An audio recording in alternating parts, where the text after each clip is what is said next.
do Evangelho de Jesus, especificamente a passagem Os Endemoniados Gadarenos, que se encontra no Evangelho de Mateus, no capítulo 8, e os versículos 28 ao 34. Então o evangelista inicia assim: E tendo chegado à outra margem, a província dos Gadarenos, saíram-lhe ao encontro dois endemoniados, vindos dos sepulcros. Tão ferozes eram que ninguém podia passar por aquele caminho. Então, quando nós estudamos a doutrina espírita, pelo advento do Espírito de verdade, a nos esclarecer a respeito dos fundamentos da vida, eles nos elucidam que Jesus é o governador espiritual da terra e que veio junto com os seus apóstolos de paragens e regiões de evolução ainda inconcebível para o entendimento humano.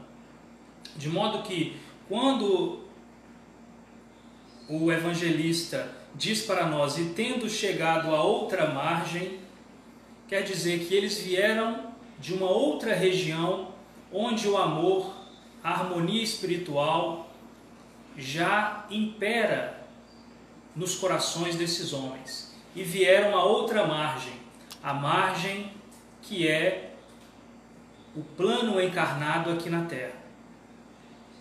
Então, quando se fala a respeito dos Gadarenos, que no vocabulário hebraico Gadara quer dizer fronteira, então vieram para a terra daqueles que estão na fronteira, ou seja, na transição da busca espiritual, de se engajar e se harmonizar com a lei divina para seguir o Cristo.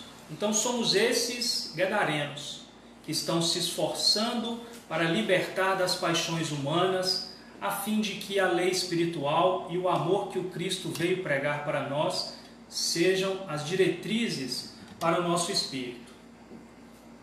Então, quando Jesus chegou a esta outra margem, a província dos Gadarenos, que é o nosso planeta, que é a humanidade, saíram ao encontro dois endemoniados.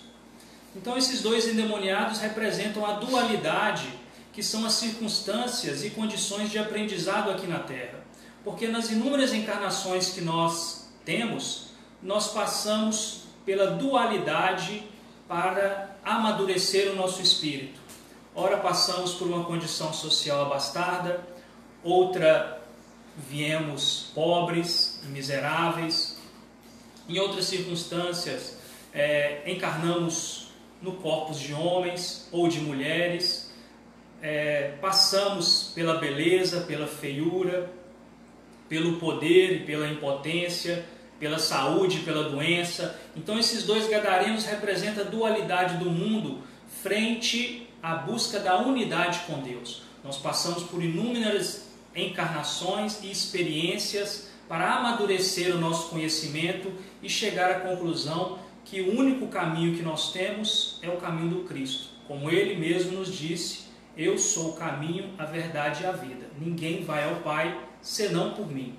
Enquanto não certificamos no nosso coração essa verdade, de modo a sermos unos com a lei divina, nós sofremos essas condições de decepção, de amargura, de tristeza, mas ainda assim somos muito vinculados ao mundo das sensações que deriva do egoísmo e somos ligados ainda ao amor próprio. E assim nós nos casamos, constituímos lares, famílias, estamos em agrupamentos para ir dilatando este amor do egoísmo até o amor universal. Então primeiro nós começamos pelo menos a nos dedicar à nossa família, aos nossos filhos, aos nossos parentes, ao nosso bairro, à nossa cidade, ao nosso país, até que isso dilata de uma forma tal que nós entraremos em compreensão profunda do Evangelho de Jesus, que é o amor incondicional para com todas as criaturas. E Jesus demonstrou isso. O verdadeiro amor, ele se liga ao auxílio incessante para com o nosso semelhante, independente da sua cor, raça, religião, da sua condição social, porque todos nós somos filhos de Deus. E quando nós estendemos a mão a um que passa por dificuldade, seja material ou moral, nós estamos imitando Cristo. Então, esses gadarenos representam essa dualidade do mundo, por isso que são dois. E está dizendo aqui que eles vinham dos sepulcros, tão ferozes eram que ninguém podia passar por aquele caminho. E aí nós vemos que demonstra uma condição psicológica dos homens vinculados ao mundo, porque nós somos extremamente calmos, tranquilos e afáveis, desde que o nosso interesse pessoal não seja tocado. E então, sendo isto colocado à baila, nós entramos numa ferocidade tal que ninguém pode atravessar o nosso caminho, porque acreditamos e nos vinculamos à ideia da rivalidade, da sobreposição sobre o nosso irmão, a acumulação que naturalmente para eu acumular eu tenho que tomar do outro, e vendo o meu semelhante sempre como um rival em todas as questões da vida comum, nós passamos dessa afabilidade para a ferocidade de maneira muito rápida. Então aqui o evangelista demonstra uma condição psicológica do homem aferrado ao egoísmo, vendo que o seu irmão está sempre prestes a tomar aquilo que lhe é caro. Então aqui está dizendo, que nós, nessa condição de gadarenos, de homens mundanos, nós viemos desses sepulcros que representa as inúmeras encarnações. E a gente pode fazer aqui ainda uma referência, lá em Gênesis, capítulo 1, no versículo 2, diz o seguinte: E a terra era sem forma e vazia, e havia trevas sobre a face do abismo, e o Espírito de Deus se movia sobre a face das águas. Então aqui, na Gênese mosaica, falando a respeito da criação do mundo, e sabedores nós somos que este verbo que rogou a luz para os homens era o verbo do Cristo, porque ele é o co-criador da terra.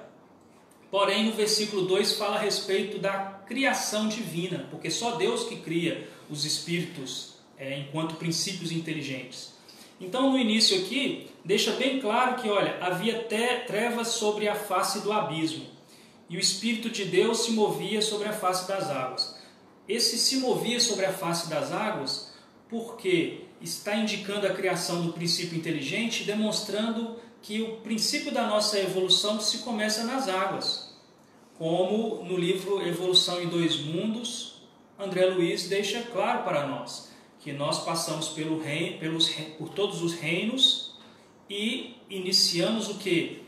Nestas trevas, no obscurantismo da ignorância, na simplicidade máxima. Então, dizendo que na criação dos espíritos, desse princípio inteligente, Deus se movia pelas águas, porque depositou ali, dizendo o abismo, como a escala mais inferior para ir se dilatando.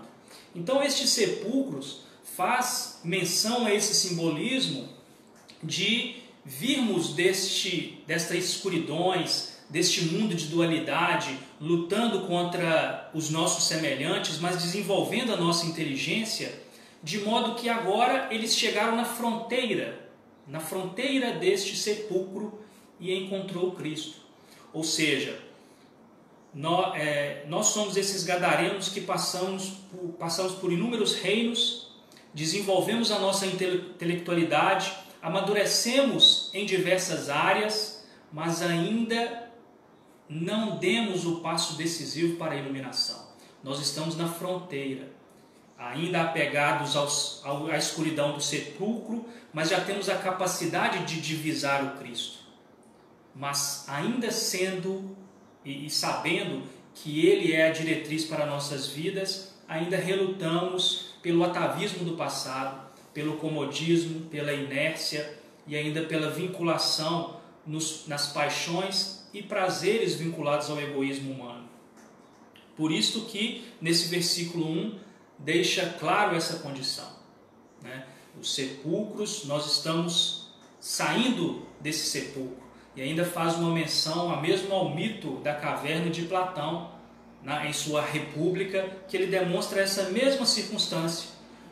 Os sábios, e aqui para nós, na Bíblia e no Evangelho de Jesus, são os profetas, os enviados do Cristo, os grandes homens que vivenciaram a lei. Eles já saíram desse sepulcro há muito tempo, já divisaram paragens superiores, planetas com evolução grandiosíssima, e vieram para nós, retornando à caverna para nos informar, mas a mais das vezes, por sermos ferozes quando tocados do nosso interesse pessoal, ao longo da história da humanidade nós vemos que nós os sacrificamos.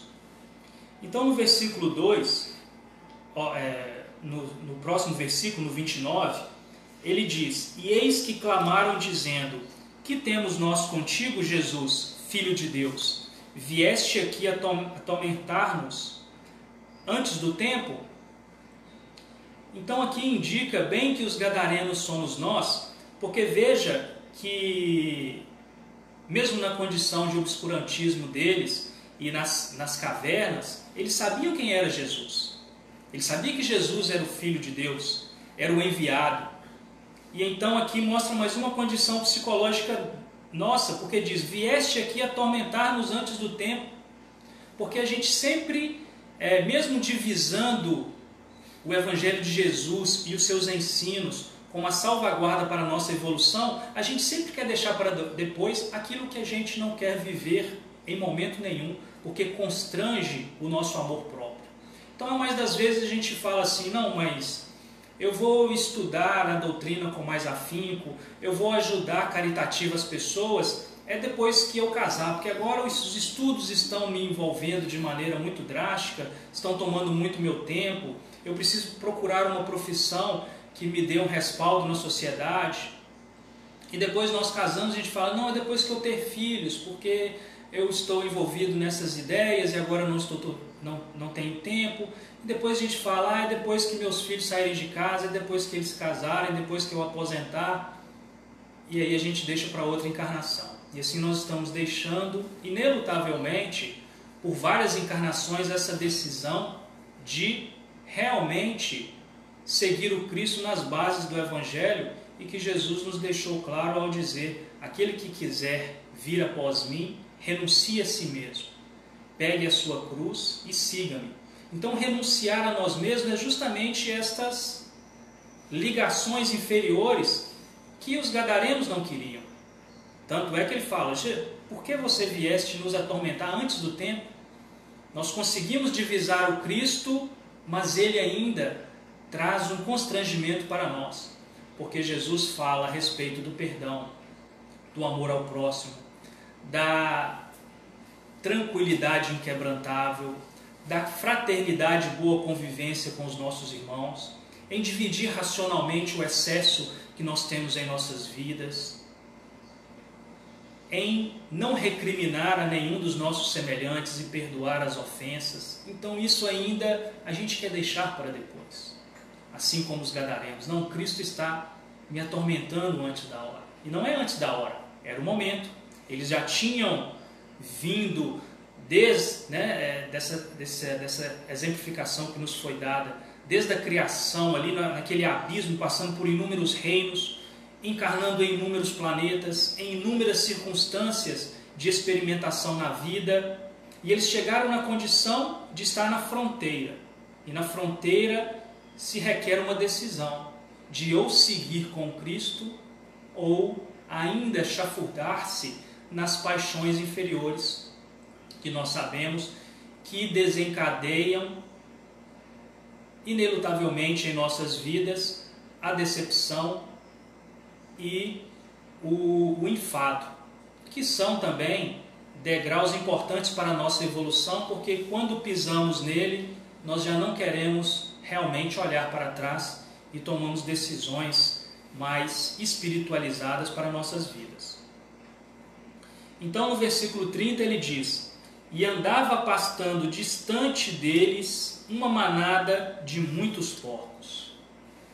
Então, no Evangelho, a representação de porcos é realmente dos prazeres mundanos. Nós vemos também na passagem do filho pródigo que fala a respeito dos porcos. Até ele tomar a decisão de retornar à casa do pai, ele estava ali cuidando dos porcos. E em determinado momento ele diz o quê? Mas na casa do meu pai eu tinha de tudo.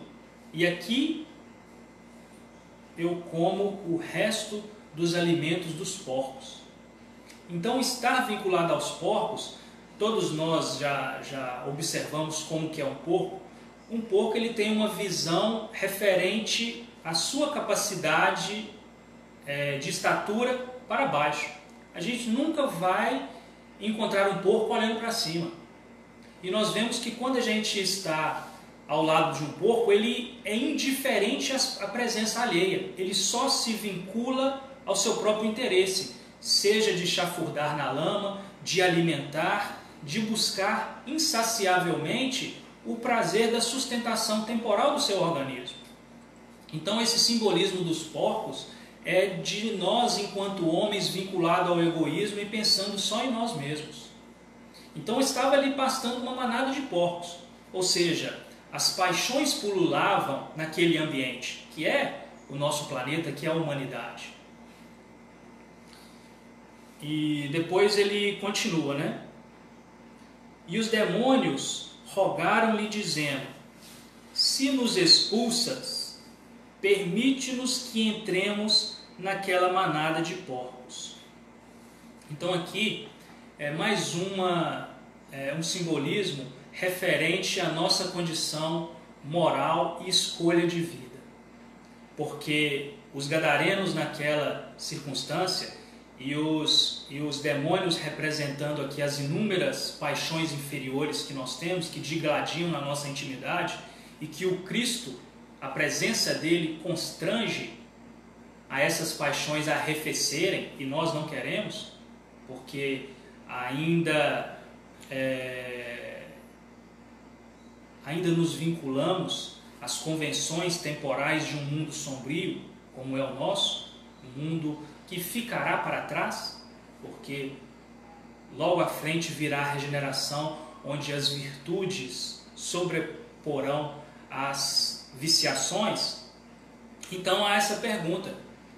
A gente fala: olha, Jesus, você está aqui, eu sei que eu deveria tomar essas decisões para seguir contigo, mas estes demônios que digladiam dentro de mim, essas paixões inferiores, me impulsionam a querer vivenciar o mundo nas suas experiências degradantes, né? Aquelas impulsões violentas para as paixões do mundo, de poder, de prazer a qualquer custo, sem nenhuma ideia de espiritualização, de digládio com os nossos irmãos, de levantar bandeiras para conflitos entre os nossos semelhantes, em querer impor a nossa vontade sobre os outros, como se tivéssemos a diretriz melhor para a sociedade. Então, essas convulsões dentro desses gadarenos, e diante dessa fronteira de escolha, ele pede: olha, me coloque, me deixe seguir com os porcos. Ou seja, a decisão da maioria dos homens ainda é seguir com as paixões mundanas e fazer com que o Evangelho do Cristo seja apenas um simbolismo filosófico impraticável em nossas vidas. Queremos manter a condição do Cristo crucificado, como Jesus, na pequena igrejinha da Úmbria, ao aparecer para Francisco de Assis, disse para ele, né: Francisco, reconstrói a minha igreja e me tire desta cruz que os homens me colocaram, porque eu quero estar nos corações de cada um. E é onde eu devo estar. E o Cristo em nossos corações é essa decisão de seguir a lei de amor, justiça e caridade, deixando de lado todas as paixões dos povos. Então, no 32 ele diz: e ele lhe disse, ide. E saindo eles se introduziram na manada dos porcos. E eis que toda aquela manada de porcos se precipitou no mar, por um despenhadeiro, e morreram nas águas.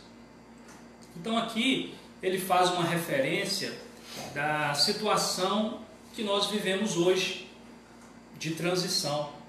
E na transição há uma, vamos dizer assim, uma levada, né? Um encaminhamento de espíritos que não se adequam a novos tempos, a novas ideias, para outros planetas. Então, nesse sentido, que eles pediram para manter-se nas paixões inferiores e Jesus permitiu, demonstrando qual que é a nossa condição também perante aos nossos semelhantes. Jesus não impõe, Jesus não humilha, Jesus não desfaz, Jesus permite que na escolha dos homens eles encontrem as experiências indispensáveis para o seu amadurecimento. Você quer seguir com as paixões? Muito bem. Todos nós estamos vinculados à lei de progresso. E mesmo o caminho do mal, que muitas das vezes nós depreciamos, é que para o Cristo o caminho do mal, ele de certa forma não existe, porque ele tem um curto espaço de tempo referente à alma eterna. Porque se formos ver que somos espíritos eternos, certo? Sendo espíritos eternos, nós vinculamos uma etapa da nossa vida onde, ainda presos aos instintos, nós estamos neste, vamos dizer assim, caminho do mal ou caminho do erro. Mas o dia que escolhemos e optamos pelo Cristo, e estamos na eternidade iluminados, o mal que nós julgamos mal, ele era simplesmente um atalho, vamos dizer assim, um caminho que também desencadeava no caminho do bem. Então, o que nós chamamos de caminho do mal, ele está, a mais das vezes, a serviço do bem. Porque, mesmo no erro, nós desenvolvemos a nossa inteligência, pelo digládio das nossas paixões, nós amadurecemos, pisamos no degrau da decepção e do enfado, e aí sim nós caminhamos junto com o Cristo. Então, nessa circunstância de demonstrar a condição do Cristo frente aos seus tutelados, demonstra para nós também a nossa condição perante os nossos irmãos. Bem, se cada um decide por si que determinado caminho é o melhor para ele, nós temos que respeitar a sua condição. Porque naquele momento ele precisa passar por aquelas experiências para dissolver e diluir essas paixões que tem na sua intimidade, para depois sim seguir junto com o Cristo.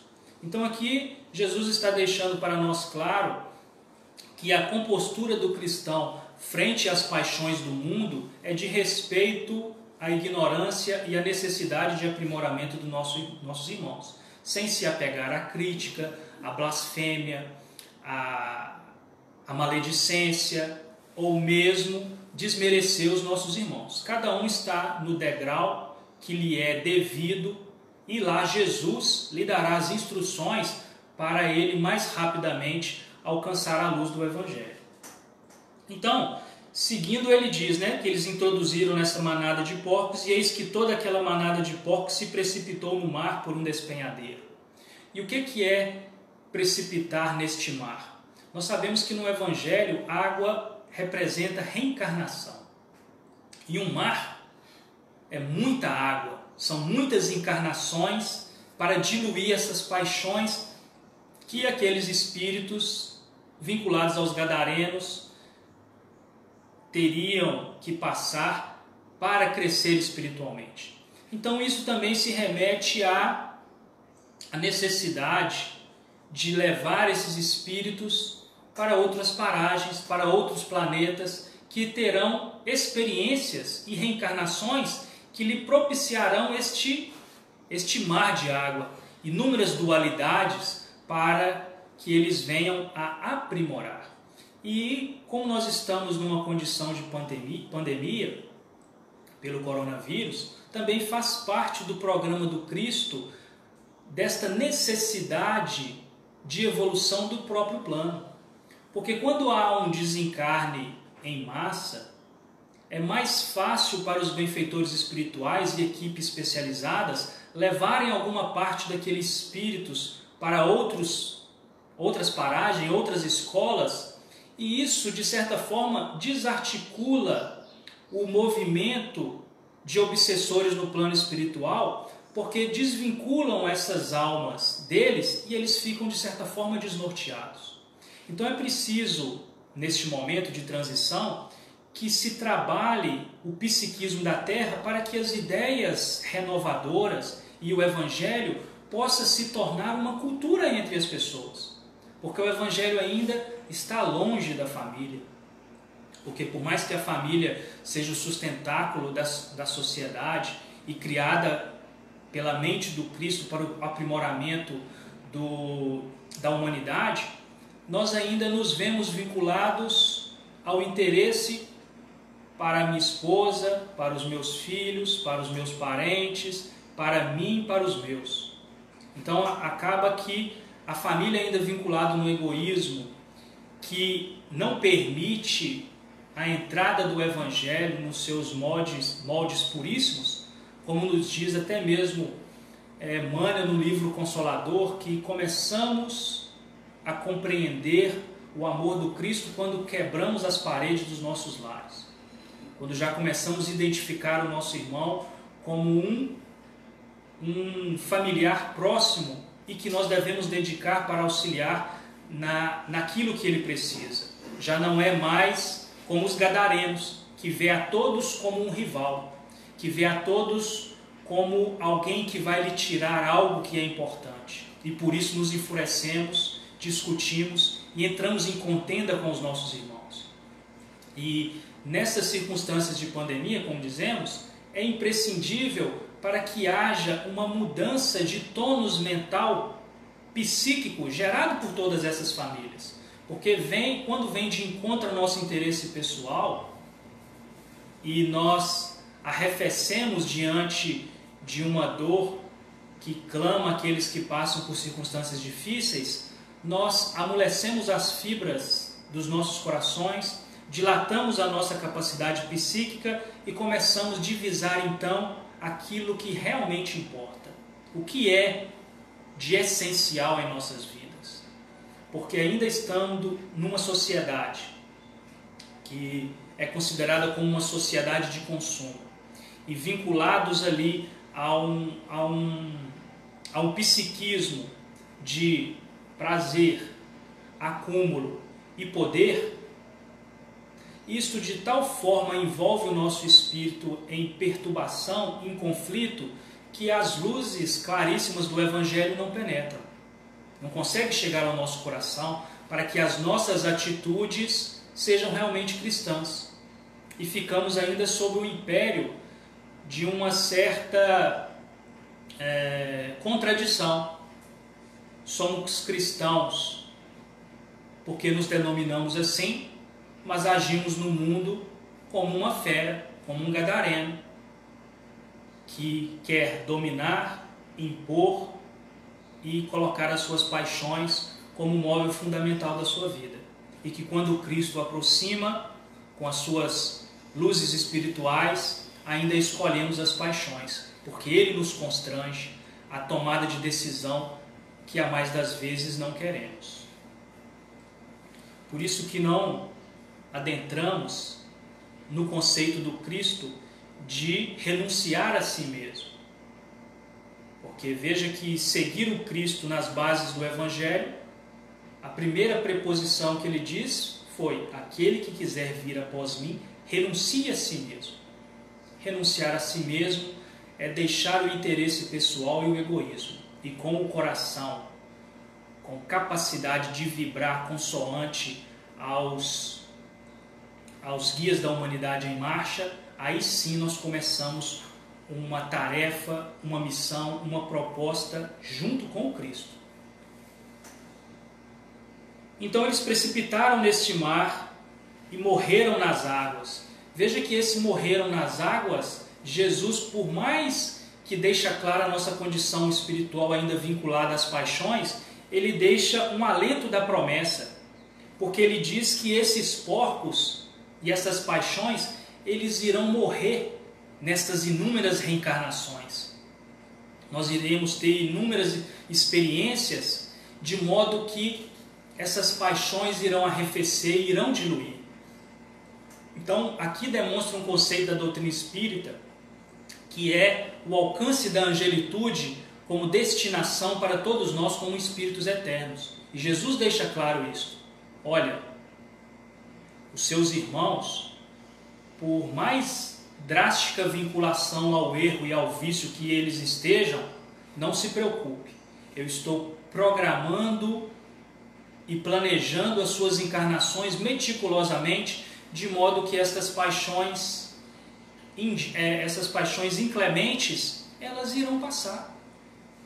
Assim como nós podemos ver que mesmo na encarnação atual, em muitas paixões que nós éramos ardorosos na juventude ou em outra época, com o passar das experiências, aquilo vai arrefecendo, vai amainando, vai diminuindo, de modo que em determinada fase das nossas vidas, aquilo já não vibra fortemente na nossa intimidade. Então este morrer nas águas é um alento para nós, porque deixa claro que nas encarnações que Jesus programa para nós, lentamente nós iremos deixar estas paixões violentas que ainda vibram tão fortemente em nossos corações e consciências. E depois, no versículo 33, ele diz: os porqueiros fugiram e, chamando a cidade, divulgaram tudo o que acontecera aos endemoniados. Então, o que são esses porqueiros? Aqueles que cuidam dos porcos, das paixões no mundo, são aquelas almas vinculadas a insuflar no homem a ideia do mundo como objetivo fundamental para as suas vidas, insuflando o orgulho, o ódio de classes, insuflando as guerras, a sensualidade, a ambição desenfreada, o consumo desnecessário, ou seja, confundindo nas almas dos homens e não permitindo que o Evangelho adentre nelas. E Jesus disse isso a respeito dos fariseus, porque ele disse: vocês param na porta, não entram e não deixam ninguém entrar. Então é como esse simbolismo dos porqueiros, daqueles homens que têm uma capacidade intelectual desenvolvida, mas a moralidade ainda bastante baixa. E se colocam na condição de professores ou de regentes dos interesses da humanidade, sendo muitas das vezes escritores, oradores, pessoas de destaque, ao invés de impulsionar os homens para a libertação das paixões, colocam as paixões como algo imprescindível para a vida aqui na Terra, como um objetivo principal. Então a chegada do Cristo fez com que estes porqueiros fugissem. E o que eles fizeram? Eles foram buscar os homens da cidade, ou seja, buscaram sustentáculo para manter o consenso da vaidade, do orgulho e da presunção como bases fundamentais para as nossas vidas. Então eles foram lá divulgar o que aconteceu com os endemoniados. E no 34 diz: eis que toda aquela cidade saiu ao encontro de Jesus, e vendo-o, rogaram-lhe que se retirasse do seu território. Então veja que aqui eles demonstram mais uma vez a condição psicológica e moral da humanidade, que ainda se deixa se convencer por homens cujas ideias demagógicas são vinculadas às circunstâncias efêmeras de um mundo sombrio como o nosso, vinculada aos sentidos, à posse, ao interesse pessoal, à vaidade, à desarmonia da família e a práticas e comportamentos que são incompatíveis com a vivência e a busca do Cristo. Então, de modo que demonstra que esses homens da cidade, eles facilmente foram convencidos por esses porqueiros, por esses homens que cuidam da manutenção, vamos dizer assim, das paixões no mundo. De modo que eles saíram ao encontro do Cristo e pediu para que ele se retirasse. E quantas vezes nós não fazemos isto em nossas vidas? Não, me desculpe, Jesus, você poderia se retirar, afastar, porque eu tenho que manter a minha posição através da violência. Eu tenho que tomar o cargo do outro a partir da difamação. Eu não posso perdoar o meu semelhante porque eles vão me julgar na sociedade um homem tolo. Eu tenho que juntar muito dinheiro porque eu tenho que deixar patrimônio. Eu tenho que ainda colocar as sensações do corpo à frente dos interesses espirituais. E nós vemos aí uma parte importante, porque o grande problema da humanidade, ela se vincula a uma inversão principal, que é que nós colocamos os valores materiais à frente dos espirituais. Então, quando colocamos essa inversão, fazemos essa inversão, o espírito eterno subjugado pelo corpo efêmero, há uma inversão de valores e daí deriva todo tipo de inversão que há na sociedade, colocando interesses egoísticos e pessoais ao coletivo. Eis aí outra inversão. Colocar o interesse pessoal e de uma pequena classe em relação a todos os outros irmãos. Veja que toda a miséria, todas as guerras, todas as dores e os problemas que nós passamos na humanidade deriva dessa inversão.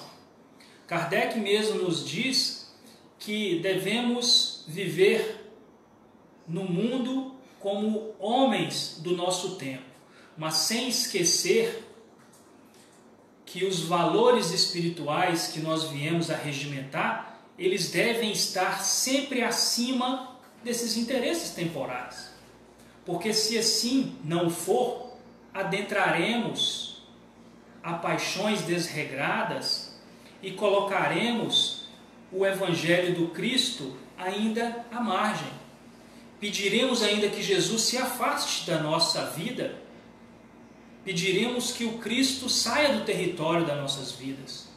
E assim nos tornamos homens ansiosos, prepotentes, acumuladores, insensíveis às dores do nosso semelhante, não tendo empatia para com as pessoas mesmo que convivem conosco.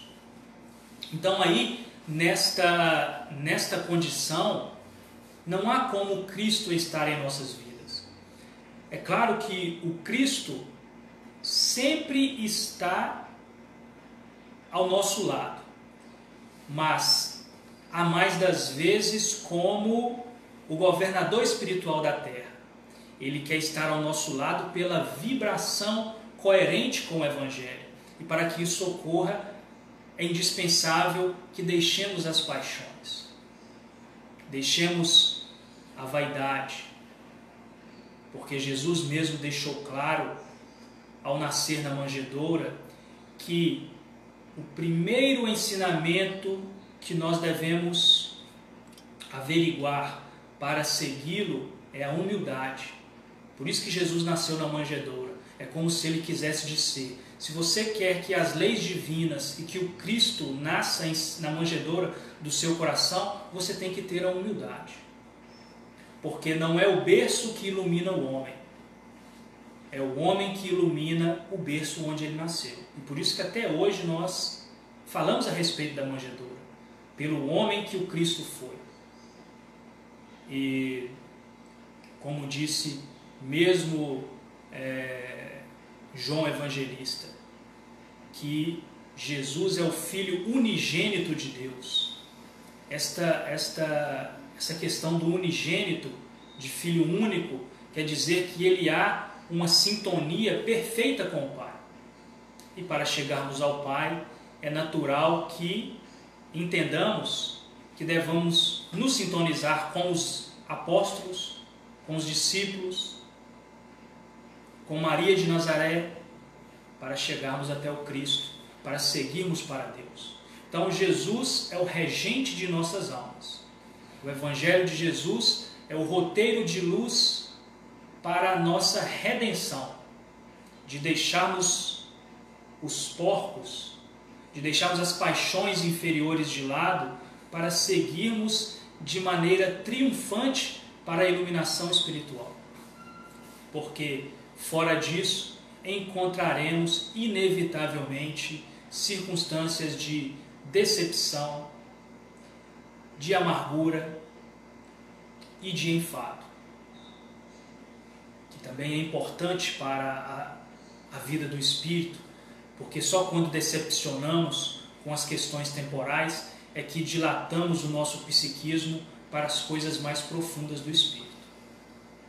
Então Jesus traz para nós esta mensagem de busca de harmonização com a lei divina, que é a única lei eterna. Se nós olharmos para o céu e vermos os inúmeros astros, planetas que rolam no infinito, nós percebemos que todos eles estão em constantes mudanças, porque estão em progresso. A única coisa que é verdadeira, eterna e imorredoura é a lei divina, a lei com L maiúscula, que rege o progresso e a regeneração de todo o universo. E a representação desta lei para nós é o Cristo, que é o amor com A maiúsculo, que é o amor onde não há nem um vestígio de egoísmo. Porque se João Evangelista disse que Deus é amor, e nós ainda não temos comparação aqui na Terra para entender Deus em espírito e verdade num plano tão inferior e com sentidos tão tíbios, a missão do Cristo entre nós foi justamente ver como o amor se movimenta no mundo inferior. Por isso que Jesus é o guia e modelo da humanidade, porque se Deus é amor, Jesus é o amor em movimento. E seguir nas pegadas do Cristo é a única trilha segura para fruirmos no mundo inferior a felicidade que nos é permitida e além túmulo encontrarmos a felicidade e a tranquilidade de alma que ainda é indizível para nós, porque o nosso vocabulário também é bastante limitado para falar sobre questões celestes. Então, meus irmãos, a mensagem do Evangelho que nós trouxemos nesta manhã é esta: que Jesus nos ampare, nos fortaleça, para que, enquanto gadarenos vinculados à dualidade e às paixões do mundo, o Cristo aparecendo para nós na atual existência de inúmeras formas, que possamos tomar a decisão correta de segui-lo, como Paulo se propôs a segui-lo no caminho de Damasco.